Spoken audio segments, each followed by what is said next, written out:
ഇന്ന് നമ്മളൊരു സിമ്പിൾ ഊണായിട്ടാണ് വന്നിരിക്കുന്നത് കേട്ടോ. അതായത് ഇന്നത്തെ പ്രത്യേകത എന്ന് പറഞ്ഞാൽ ഒരു കറിയിൽ നമ്മൾ നാളികേരം ചേർത്തിട്ടില്ല.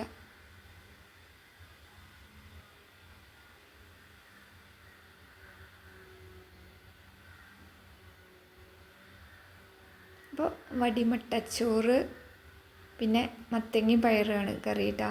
പിന്നെ കൂർക്കുപ്പേരി, അച്ചാറ്,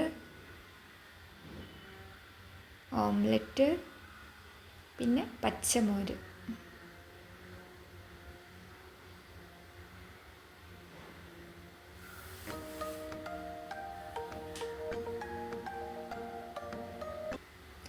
അപ്പോൾ ഇതിനായിട്ട് നമ്മൾ മത്തങ്ങയും പയറുണ്ടാക്കാനായിട്ട് പയർ തലേദിവസം വെള്ളത്തിലിട്ട് കുതിർത്തിയതാണ് കേട്ടോ. അത് കഴുകി ക്ലീൻ ചെയ്ത് വെച്ചു.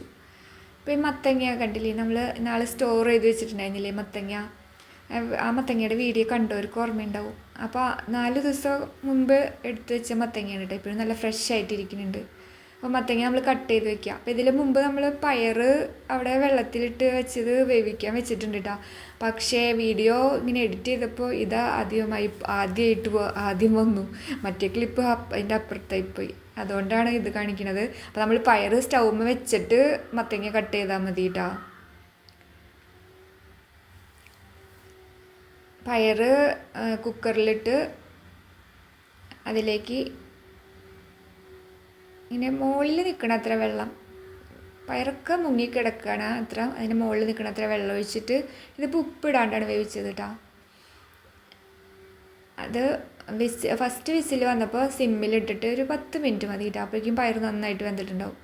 പിന്നെ അത് പ്രഷറൊക്കെ പോയി തുറന്നിട്ടാണ് അതിൽ ഉപ്പിട്ടിട്ട് വീണ്ടും അത് സ്റ്റൗവിൽ വെച്ചു, ഫ്ലെയിം ഓൺ ചെയ്തു. അതിലേക്ക് നമ്മൾ തിളച്ച് വന്നപ്പോൾ നമ്മുടെ അരിഞ്ഞു വെച്ച മത്തങ്ങ കഷ്ണങ്ങൾ ഇട്ട് കൊടുത്തു. ഇനി നമ്മൾ മത്തങ്ങ ഇട്ടിട്ട് പിന്നെ വെയിറ്റ് ഇടാണ്ടാണ് ഇത് വേവിക്കണത്. വെയിറ്റ് ഇട്ട് കഴിഞ്ഞാൽ ഒരു വിസിലുകൊണ്ട് വേവും. പക്ഷെ നമുക്ക് അങ്ങനെയല്ല വേണ്ടത്. ഇതിൽ കിടന്ന് പതുക്കനെ വെന്താൽ മതി.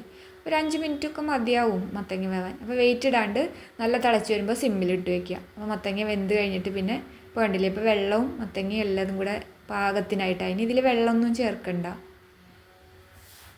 ഇനി നമ്മളത് കാച്ചിയാൽ മതി. അതിനായിട്ട് വെളിച്ചെണ്ണ ഒഴിച്ച് ചൂടായി വരുമ്പോൾ വെളുത്തുള്ളി ചതച്ചത് ഇട്ട് കൊടുക്കുക. പിന്നെ ഒരു സവാള, ഒരു ചെറിയ സവാളയാണ് കേട്ടോ, അത് ചെറുതായി പൊടിയായിട്ട് അരിഞ്ഞത് ഇട്ട് കൊടുക്കുക. അത് നന്നായിട്ട് മൂത്ത് വരുമ്പോൾ കറിവേപ്പിലയും പിന്നെ ആവശ്യത്തിനുള്ള ഈ ഉള്ളി നന്നായിട്ട് മൂത്ത് വരുമ്പോഴാണ് നമ്മൾ മുളക് പൊടി ഇട്ട് കൊടുക്കുക. മുളക് പൊടിയൊക്കെ എരിവിനനുസരിച്ച് ഇടാം കേട്ടോ. ഈ മുളക് നന്നായിട്ടൊന്ന് മൂത്ത് വരണം. മുളക് മൂത്തില്ലെങ്കിൽ കറി സ്വാദം ഉണ്ടാവില്ല. അതിലേക്ക് നമ്മൾ വേവിച്ച് വെച്ചാൽ മത്തങ്ങയും പയറും കൂടെ ചേർക്കുക. അപ്പോൾ മുളക് മൂക്കണമെന്ന് മറക്കരുത് കേട്ടോ. മുളക് മൂത്തില്ലെങ്കിൽ കറി ഇത്ര സ്വാദം ഉണ്ടാവില്ല. എന്നിട്ട് അതിലേക്ക് കിടന്നിട്ട് സിമ്മിലിട്ടിട്ട് ഒന്ന് തിളച്ച് വന്നോട്ടെ. അത് കഴിയുമ്പോൾ അത് നമുക്ക് ഇറക്കി വയ്ക്കാം. അടുത്ത് നമ്മളൊരു ഉപ്പേരി ഉണ്ടാക്കിയത് കൂർക്കുപ്പേരിയാണ് കേട്ടോ. കൂർക്കുപ്പേരി ഇഷ്ടമല്ലേ എല്ലാവർക്കും? ആർക്കൊക്കെ ഇഷ്ടമുണ്ടെന്നൊന്ന് പറഞ്ഞോളൂ. അപ്പോൾ കൂർക്ക് ഇങ്ങനെ ഒരു കൊട്ടയിലാണ് കേട്ടോ നമ്മൾ തൊലി കളഞ്ഞെടുത്തത്. അപ്പോൾ കുറച്ച് വാടലുള്ള കൂർക്കയായതുകൊണ്ട് തൊലി മുഴുവൻ പോയി കിട്ടില്ല. അല്ലെങ്കിൽ ഇങ്ങനെ കൊട്ടയിലിട്ടിട്ട് ഇങ്ങനെ നന്നായിട്ട് തിരുമ്പി ടാപ്പിൻ്റെ അടി പിടിച്ച് കഴുകിയിട്ടുണ്ടെങ്കിൽ മുഴുവൻ തൊലിയും പോയി കിട്ടും. പിന്നെ കുറച്ച് തൊലി ബാക്കി ഉണ്ടായിരുന്നത് ഇങ്ങനെ കത്തി കൊണ്ട് ചിരണ്ടി കളഞ്ഞു കേട്ടോ. അങ്ങനെ തൊലി കളഞ്ഞത് നമ്മൾ വെള്ളത്തിലിട്ട് വയ്ക്കണം. വെള്ളത്തിലിട്ടില്ലെങ്കിൽ കൂർക്കയുടെ കളർ പോവും.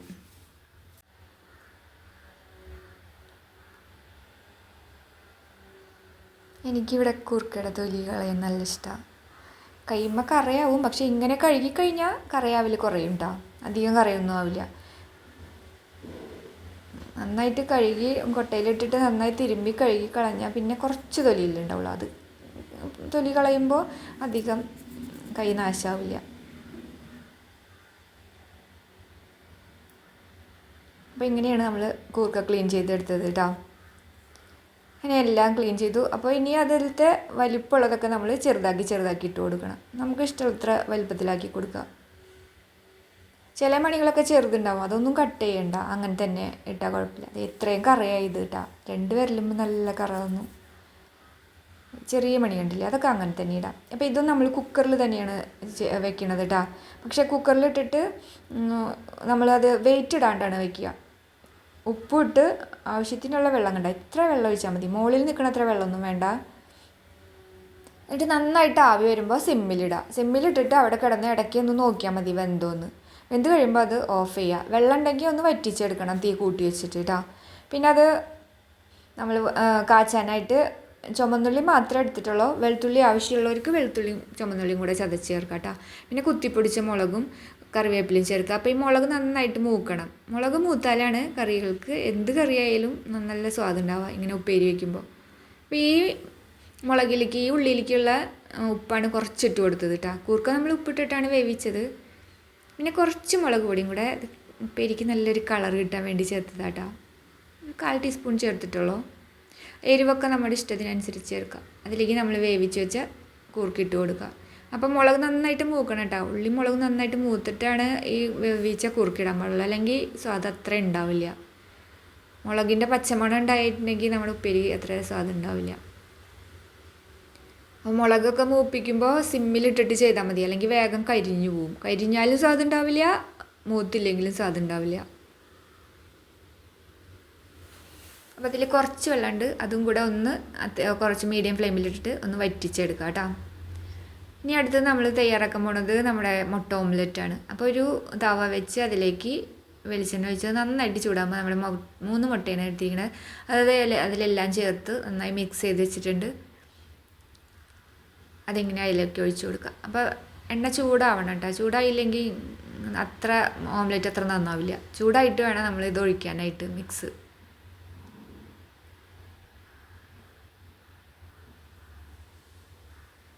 മൂന്ന് മുട്ട ആയതുകൊണ്ട് കുറച്ച് കട്ടി ഉണ്ടായിരുന്നു. അപ്പോൾ കുറച്ച് സമയം എടുത്തു അതിൻ്റെ ഉള്ളിലൊക്കെ ഒന്ന് വേവാൻ. അപ്പോൾ മുട്ട ഓംലെറ്റ് ഉണ്ടാക്കുമ്പോൾ തീ ഭയങ്കരമായിട്ട് കൂട്ടി വയ്ക്കണ്ട. അപ്പോൾ വേഗം ഇങ്ങനെ കളറ് മാറിപ്പോവും. ഒരു മീഡിയം ഫ്ലെയിമിൽ വെച്ചാൽ മതി.